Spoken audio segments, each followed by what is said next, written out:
అందరికీ రామ్ రామ్. రేపటి రోజు ఆదివారం రోజున 9వ తేదీన ఆదివాసీ ప్రపంచ దినోత్సవం. అందరూ కూడా కలిసికట్టుగా 9 తెగల ఆదివాసులంతా ప్రపంచ ఆదివాసీ దినోత్సవాన్ని ప్రపంచమంతా చూపెట్టాలనే ఉద్దేశంతో ఆదిలాబాద్ జిల్లా హెడ్ క్వార్టర్లో ఆదివాసీ ప్రపంచ దినోత్సవాన్ని వచ్చేసి విజయవంతం చేస్తారని ఆశిస్తూ ప్రభుత్వాలంతా మారుతున్నాయి, కానీ మా సమస్యలు అనేది ఎక్కడ వేసిన గొంగడి అక్కడనే మిగిలిపోయింది. ఈ అడవి ప్రాంతంలోనే జీవిస్తున్నాం, కానీ ఇంతవరకు కూడా మైదాన ప్రాంతం కూడా రాలేదు. ఇంతవరకు కూడా ఏ ప్రభుత్వం వచ్చినా కానీ ఈ యొక్క ఆదివాసులని రోడ్ల సౌకర్యాలు కూడా కరెక్ట్ లేవు. వీళ్ళకు విద్యాపరంగా కూడా కరెక్ట్ ఎక్కడికి కూడా లేరు. ఏ స్థానంలో కూడా ఇప్పుడు నామినేట్ పదవుల్లో కూడా లేము, నామినల్ పదవుల్లో కూడా లేము.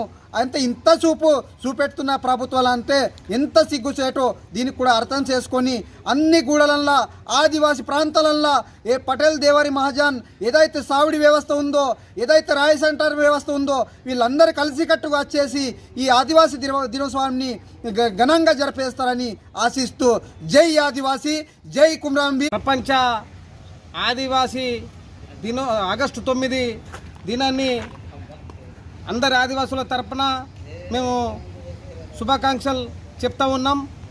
ఇవాళ ప్రభుత్వాలు మారిన మా ఆదివాసుల ప్రగతి ఎక్కడేసిన గొంగడి అక్కడ ఉంది.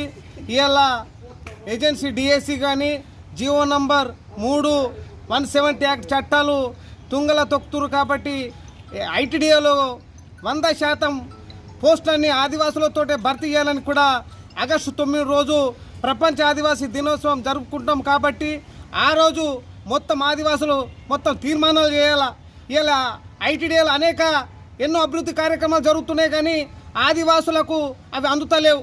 ఇలా కలెక్టర్లు కానీ ప్రాజెక్ట్ అధికారులు కూడా మా పైన దయతలించి ఆదివాసులలో పీటీజీలు అంటే 4 తెగల తెలంగాణలో 4 తెగలు ఉన్నాయి. వారికి ఇలా జంతువుల పైన ఉన్న ప్రేమ మా పీటీజీల పైన ఇలా కేంద్ర రాష్ట్ర ప్రభుత్వం ఇండ్లు ఇస్తుండ్రు. ఆ ఇండ్లు కట్టుకుందామంటే కూడా ఇలా వేలకు ఇండ్లు శాంక్షన్ చేస్తున్నారు. మన కాగితాలకు ఉన్నాయి, కానీ ఇలా ఇండ్లు కట్టడానికి కూడా మేము ఇలా గుడిసెలను కూడా పీకి ఇలా లొందలలో ఉన్నాం. ఏ చీకట్లో ఏ పామచ్చి ఏ జంతువు దాడి చేస్తుంది మేము భయంగా ఉన్నాం. ఇలా కలెక్టర్లు కానీ పిఓ కానీ కేంద్ర రాష్ట్ర ముఖ్యమంత్రి కూడా మీరు చొరవ తీసుకుండా సురేఖ గారు ఇలా ఆదివాసుల పైన పౌడు భూములు కానీ ఇలా మన చెరువులలో కట్టెలు తీసుకొద్దామంటే కూడా అటవీ శాఖ అధికారుల. నా పేరు కుమ్రరాజు, ఆదిమ గిరిజన కులం సేవా సంఘం రాష్ట్ర ఉపాధ్యక్షులు. ఏదైతే ఆగస్టు 9 తారీఖు ఐక్యరాజ్య సమితి మనకు నిర్వహించడానికి ఒక దినాన్ని ప్రకటించడం, ఇది ఏ జాతికి కూడా ఏ మతానికి కూడా ఇవ్వకుండా ఓన్లీ ఆదివాసులకే ఒక దినాన్ని కేటాయించి మీరు మీ పండుగ మీ యొక్క కల్చరల్ సంస్కృతి సాంప్రదాయాలు చూపెట్టడానికి మాత్రమే కేటాయించినటువంటి ఈ దినాన్ని మనమందరం కలిసి కట్టుగా ఆదిమ గిరిజనులు ఎవరైతే ఉన్నారో ప్యూటీజీలల్లా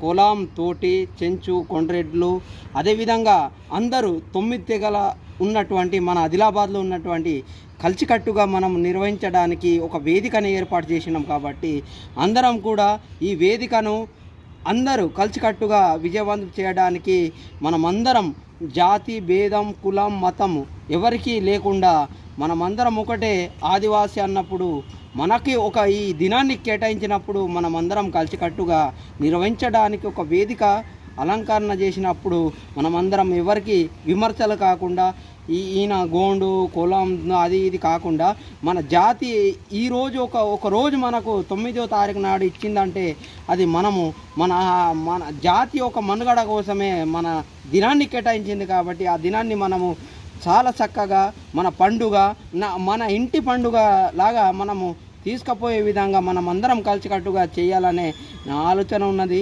ఎందుకంటే ఇప్పటికీ మనకు స్వతంత్రం వచ్చి 78 సంవత్సరాలు గడుస్తున్నా కూడా మన ఒక మనుగడ ఎక్కడున్నదో అక్కడనే ఉన్నది.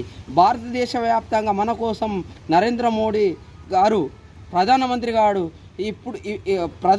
గారు ఇప్పటికి కూడా మనకు ఏదైతే 2-3 సంవత్సరాల క్రితం మన కోసము జార్ఖండ్ రాష్ట్రంలో ఒక బిర్సా ముండా ఒక జయంతి రోజు మన కోసం 24,000 కోట్లు భారతదేశ వ్యాప్తంగా విడుదల చేసినా కూడా ఇక్కడ ఉన్నటువంటి కొంత నాయకులు కానీ కొంత అధికారులు కానీ మా యొక్క పండుని పిఎం జన్మనిధి పండుని కొంత డైవర్ట్ చేస్తున్నారు. ఈ యొక్క పండుని డైవర్ట్ చేయకుండా మన ఒక జిల్లా స్థాయి అధికారులు మన ఒక గ్రామాలలో ఖచ్చితంగా వెళ్ళి విజిట్ చేసి వాళ్ళ పరిస్థితి ఏంది ఏమనేది తెలుసుకొని చెయ్యాలా. కానీ ఈ యొక్క పండుని వృధా చేయకుండా మన ప్యూటీజీ గ్రామాలకే చెందేటట్టు చేయాలని ఏదైతే మన 9 ఆగస్టు రోజు ఉందో ఆ రోజు నిజమైన మా ఒక కళ నెరవేరుతుందని నేను అనుకుంటున్నాను, నేను భావిస్తూ ఉన్నాను. ఎందుకంటే నిజంగా చెప్పాలంటే ఇప్పటికి కూడా మాకు ఐటీడీఏలు అధికారులు ఎంతోమంది వస్తూ ఉన్నారు, ప్రాజెక్ట్ అధికారులు. కానీ ఇప్పటికి కూడా సపరేట్ అయిన ప్రాజెక్టు తయారు చేసి పంపడం లేదు. ఎందుకంటే అసలైన నిజంగా వాళ్ళ దగ్గర పోవటం లేదు. వీళ్ళు కుర్చీల మీద కూర్చుండి వీళ్ళొక తతంగాల వాళ్ళ ఎవరైతే తొత్తులుగా మారినటువంటి ఎవరైతే అక్కడ ఉన్నటువంటి తప్పుదో పట్టిస్తున్నటువంటి అధికారులను తక్షణమే వాళ్ళని తొలగించి కొత్త ఎవరైతే అక్కడ ఉన్నటువంటి మీరు కొత్తగా వచ్చిండ్రు కాబట్టి మీలాగానే కొత్త అధికారులను అక్కడిని తయారు చేసినప్పుడే అది మా యొక్క ఐటీడీఏ మారుతుందని నేను ఏదైతే ఆగస్టు 9 తారీఖు నాడు నివేదిక పంపుతున్నా. కాబట్టి ఇది నా ఆవేదన. ఎందుకంటే మా యొక్క సమాజానికి నిజంగా చెప్పాలంటే రక్తహీనత ఇప్పటికి కూడా రక్తహీనత అని చెప్తున్నారు. ఎందుకు అంగన్వాడీ సెంటర్లు ఉన్నాయి, ఆయా మేడంలు అందరూ తీసుకుపోతున్నారు. కానీ రక్తహీనత ఎందుకు బాధపడుతున్నాం? ఎందుకు ఇదంతా అంత పోషకాహారం ప్రభుత్వాలు కేంద్రం కానీ రాష్ట్రం కానీ అన్ని విధాలుగా సహకరించినప్పుడు కూడా మా యొక్క ఓన్లీ కులం తోటి వాళ్ళే ఈ రక్తహీనతతో ఎందుకు బాధపడుతున్నారు? ఇది కొంత ఐటీడీఏ కానీ జిల్లా కలెక్టర్ కానీ ఇక్కడ ఉన్నటువంటి మన డిఎంహెచ్ఓ కానీ అడిషనల్ డిఎంహెచ్ కూడా తక్షణమే దీని మీద ఒక చర్య తీసుకోవాలని మేము ఏదైతే ఆగస్టు 9 తారీఖు నాడు నివేదిక పంపాలని అనుకున్నామో అది మీ ద్వారా మీ మీడియా ద్వారా అందరికీ మేము తెలియపరుస్తున్నాము.